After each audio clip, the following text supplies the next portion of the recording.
Aywa, gal hada hadis panjang. Katanya kemarin sudah dibahaskan tentang bagaimana tanda kiamat dengan munculnya Ad-Dajjal. Dan saya jelaskan bahwasanya tanda-tanda kiamat terbagi kepada dua, tanda yang besar dan tanda yang kecil. Tanda yang kecil sudah banyak yang sudah nampak. Tanda yang besar belum lagi satu pun yang nampak. Perbezaannya tanda-tanda yang besar bila sudah keluar satu, yang lainnya akan cepat keluar. Adapun tanda-tanda yang kecil adalah mengikut masa yang berjauhan yang dikehendaki oleh Allah Subhanahu wa taala bila ia akan muncul. Di antara tanda-tanda yang besar adalah munculnya Ad-Dajjal. Ad-Dajjal adalah manusia. Kata Dajjal daripada kalimat Dajjal atau Dajjulun, artinya dusta. Dajjal maksudnya yang banyak berdusta atau pendusta, yang kerjanya adalah berdusta, mengelirukan orang ramai.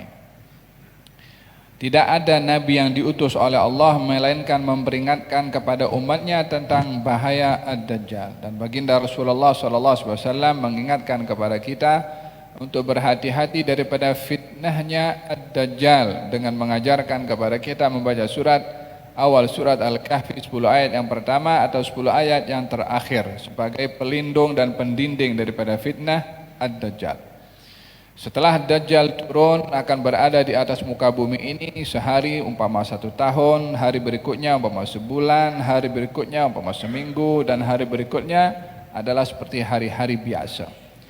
Dan pada saat itu Nabi Isa akan turun. Dan Dajjal akan keluar dulu, Dajjal akan muncul dahulu, dan akan ramai pengikut Dajjal, dan akan pergi Dajjal kemana-mana tempat kecuali Mekah dan Madinah yang dilindungi dan dijaga oleh malaikat. Maka ketika itu turun Nabi Isa alaihissalam untuk membunuh kepada Dajjal. Katanya fa yanzilu indal manaratil idh ba'athallahu indal manaratil bayda syarqi Dimashq. Nabi Isa akan turun di menara putih. Menara putih di sini adalah tempat untuk mengumandangkan azan. Di mana tempat itu? Di bahagian timur Damsyik atau Damaskus, Suriah.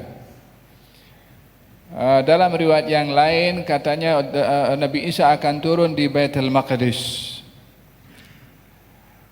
Tidak ada pertembungan riwayat bagi yang mengatakan Nabi Isa akan turun di Menara Putih atau di Baitul Maqdis, karena posisi Menara Putih dan Baitul Maqdis berada di sebelah timur Damsyik.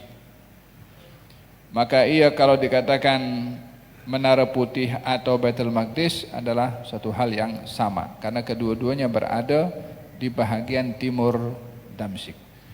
Menjadi perbezaan ulama tentang Menara Putih. Adakah Menara Putih itu memang ada di zaman Rasulullah atau dia ada kemudian? Kalau sekarang memang ada Menara Putih itu di Damaskus. Katanya Nabi Isa akan turun di bahagian timur Dimashq atau Damsyik. Baina mahrudatain.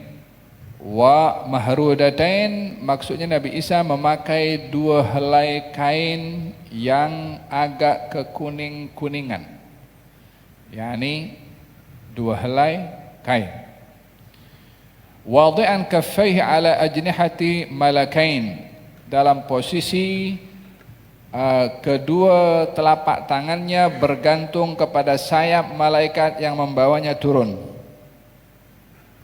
Maknanya diiringi dengan 2 malaikat, telapak tangannya berpegang kepada sayap malaikat untuk turun ke bawah, untuk turun ke bumi di bahagian timur Damsyik atau di Menara Putih. Menara Putih tempat mengumandangkan azan. Ta'a ra'sahu qatar, dalam kondisi menundukkan kepala Nabi Isa, dan rambutnya itu menitiskan air yang benih, yang jernih dan bening, yakni airnya bersih. Wa idza rafa'a tahaddara minhu jumanun kallu'lu', kalau dia angkat kepalanya begini pun juga akan memercikkan air daripada rambutnya umpama permata-permata, yakni percikan air rambut Nabi Isa alaihissalam menggambarkan keindahan dan juga menggambarkan kehebatan dan juga menggambarkan kesempurnaan kepada Nabi Isa alaihissalam. Fala yahillu likafirin yajidu riha nafasihi illa mad. Subhanallah. Katanya orang kafir kalau dapat menghidu hembusan nafas Nabi Isa boleh mati. Wa nafasuhu yantahi ila haitsu yantahi tarafuh. Nafas Nabi Isa itu jaraknya bila sekali menghembuskan nafas sama jauh dengan sejauh mata memandang. Ya, ini sejauh mana mata memandang itu sampai ke sana juga sih. Mana kita memandang itu. Kalau ada orang kafir di tengah-tengah situ akan kena dengan nafasnya Nabi Isa akan mati. Oleh sebab itu orang kafir tak mahu mendekat. Ya subhanallah. Hal-hal yang menguji kita punya keimanan yang berbicara baginda Rasulullah sallallahu alaihi wasallam. Faham dong? Katanya begitu. Sehingga orang-orang kafir tak berani mendekat kepada Nabi Isa. Fayatlubuhu hatta yudrikahu bibabil lud. Maka dikejar, dicari Dajjal oleh Nabi Isa dan didapati di Babul Lud. Bab al-Lud. Babul Lud menjadi perbezaan ulama di mana tempat yang sebenarnya. Jika seseorang, kita pernah pergi ke Baitul Maqdis dan ada ditunjuk oleh Imam Baitul Maqdis kawasan yang dinamakan Babul Lud. Bab Al-Lud, katanya di situ akan dibunuh Dajjal oleh Nabi Isa.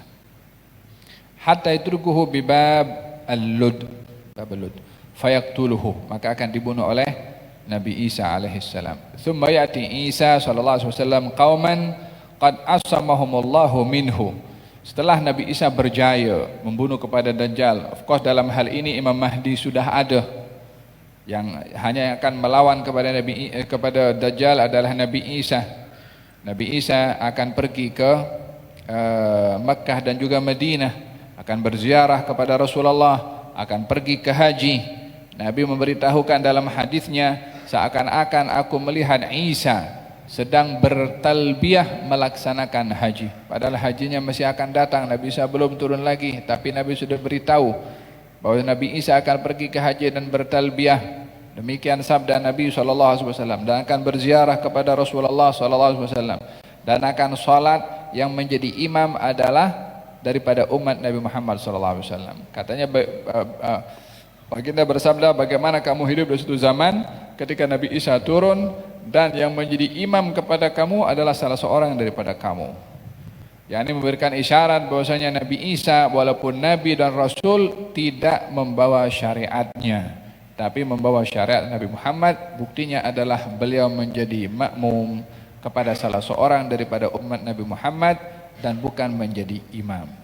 Umat Nabi Muhammad yang menjadi imam itu adalah Al-Imam Al-Mahdi. Jadi tiada lagi syariat setelah syariat Nabi Muhammad walaupun Nabi Isa turun kemudian. Walaupun syariat Nabi Isa sebelum syariat Nabi Muhammad. Nabi Isa turun hanya ingin memberitahukan tentang apa yang diakui oleh orang-orang Kristen tentang salib, tentang babi, apa semua perkara yang batil. Naam, thumma yati Isa sallallahu alaihi wasallam qauman. Nabi Isa berjumpa dengan satu kaum yang dilindungi oleh Allah Subhanahu wa taala daripada fitnahnya Dajjal. Yani Nabi Musa jumpa dengan segolongan orang-orang beriman, nampak mukanya itu muka letih, muka lapar, muka lesu, disebabkan oleh kerana mereka menjauh daripada fitnahnya Ad-Dajjal. Ketika dijumpai oleh Nabi Isa alaihissalam, fayamsahu an wujuhihim, diusap wajahnya oleh Nabi Isa sebagai tanda kasihan Nabi Isa kepada golongan tersebut yang terselamat daripada fitnahnya Ad-Dajjal. Wa yuhaddithuhum bidarajatihim fil jannah, dan Nabi Isa beritahu kepada orang-orang itu tentang kedudukan mereka di surga. Maksudnya kamu orang baik, kamu akan masuk surga, darjat kamu di surga sekian demikian. Walhasil diberitahukan oleh Nabi Isa kedudukan mereka di surga. Fa bainama huwa kadzalik id auhallahu ta'ala ila Isa sallallahu alaihi wasallam inni qad akhrajtu ibadan li la yadani li ahadin biqitalihim. Pada saat itu juga Isa mendapat wahyu dari Allah Subhanahu wa taala, akan datang kepada kamu daripada hamba-hamba dan makhluk-makhluk aku yang akan datang dan kamu tidak punya kekuatan untuk melawan kepada mereka. Yani kalau pada Dajjal engkau boleh lawan, tapi kepada golongan ini engkau tak boleh lawan. Siapa dia? Adalah yang maksudkan adalah Ya'juj dan Ma'juj. Faharriz ibadi ila Tur, bawa hamba-hambaku yang beriman tadi ke Gunung Tur untuk menyelamatkan diri daripada Ya'juj dan Ma'juj, karena kedua-duanya tak boleh dilawan, la dengan pedang, wala dengan senjata, wala dengan apa. Wa yab'atsullahu Ya'juj wa Ma'juj, Allah akan keluarkan Ya'juj dan Ma'juj. Wa hum min kulli hadabin yansilun, mereka akan turun daripada tempat yang tinggi. Benteng Dzulqarnain akan roboh, dan daripada situ akan keluar Ya'juj dan Ma'juj. Dikatakan Ya'juj ini satu nama, Ma'juj satu nama. Daripada dua makhluk ini beranak pinak yang setiap satu generasi boleh melahirkan sampai 1000 keturunan. Satu pasangan boleh lahir 1000 keturunan. Daripada zamannya siapa Dzulqarnain sampai sekarang tak tahu berapa banyak itu. Allahu alam bumi ini dipenuhi dengan mereka nanti macam mana. Oleh sebab itu Allah bagi tahu kepada Nabi Isa, kau tak akan mampu berhadapan dengan mereka. Fitnah Allah Subhanahu wa taala kehendaki.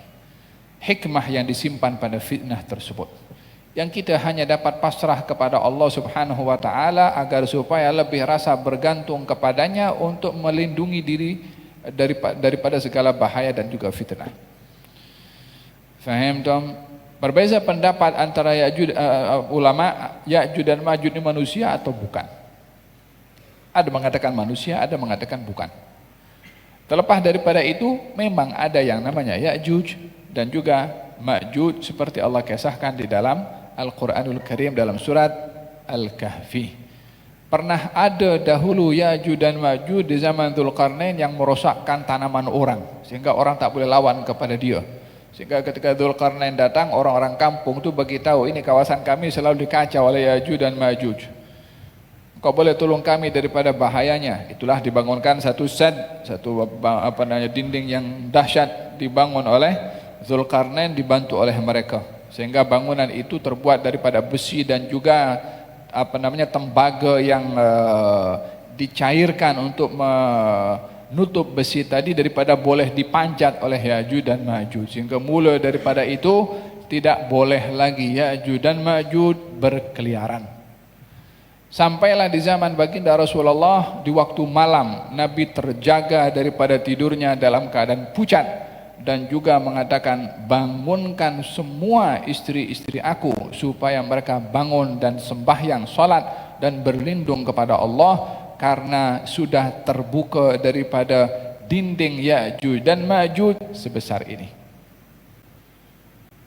Itu baru sebesar ini Nabi punya risau sampai pucat baginda Rasulullah SAW. Itu 14 abad yang lalu. Allahu alam sekarang macam mana? Di mana letaknya? Allahu alam. Di Rusia ke, di China ke? Allahu alam. Boleh jadi di tempat situ, boleh jadi di tempat lain, boleh jadi berada di alam yang tertutup yang akan terbuka satu hari. Pastinya kita berkeyakinan kalau pasti akan muncul. Bila, di mana, kita serah kepada Allah Subhanahu wa taala. Kata baginda Rasulullah, akan muncul Ya'juj dan Ma'juj, akan turun daripada tempat bukit. Fayamuru awailuhum ala buhairah tabariyah. Itu Ya'juj dan Ma'juj berjalan berbaris. Ada chiefnya. Lalu di telaga atau buhairah, danau Tabariyah. Tahu danau Tabariyah yang dekat sekarang itu dekat Palestina. Itu Ya'juj dan Ma'juj, lalu di situ setiap setiap masing-masing daripada mereka akan minum. Yang last sekali tak dapat nak minum, habis kering. Kata yang last, sebelum ini kan ada air kat sini kan, mana air tu semua? Kau punya brother yang minum di depan situ, habis kering. Dia punya rakus, habis. Tidak ada mana pokok, tidak ada mana-mana apa saja yang boleh dimanfaatkan oleh manusia untuk dimakan, melainkan semuanya dirosak, dimakan dan dirosakkan oleh Ya'juj dan Ma'juj. Fa yashrabuna ma fiha fa yamuru akhirun fa yaqulu qad kana bi hadhihi maratan ma wa yusar Nabiullah Isa wa ashabuhu sallallahu alaihi wasallam. Nabi Musa dan sahabat-sahabatnya yang berada di atas gunung Tur, mereka terhalang untuk turun. Karena kalau turun akan sekali dibinasakan oleh Ya'juj dan juga Ma'juj. Selama Ya'juj dan Ma'juj berkeliaran, selama itu Nabi Isa dan jamaahnya berada di gunung Tur, sampailah mereka pun kelaparan. Karena tidak cukup bekal yang dibawa ke atas dan tak boleh turun ke bawah, disebabkan oleh kerana dahsyatnya bahaya Ya'juj dan Ma'juj. Hatta yakun ra'su thawr li ahadihim khairan min 100 dinar li ahadikum al-yawm. Sehingga pada waktu kelaparan itu orang akan makan kepala lembu. Sehingga kepala lembu itu lebih berharga daripada 100 dinar daripada yang kamu miliki. Ini kepala lembu kalau itu dibeli 100 dinar akan dibeli juga. Orang itu kalau makan kepala kambing masih orang suka, tapi kepala lembu rasanya tak ada orang nak makan kepala lembu.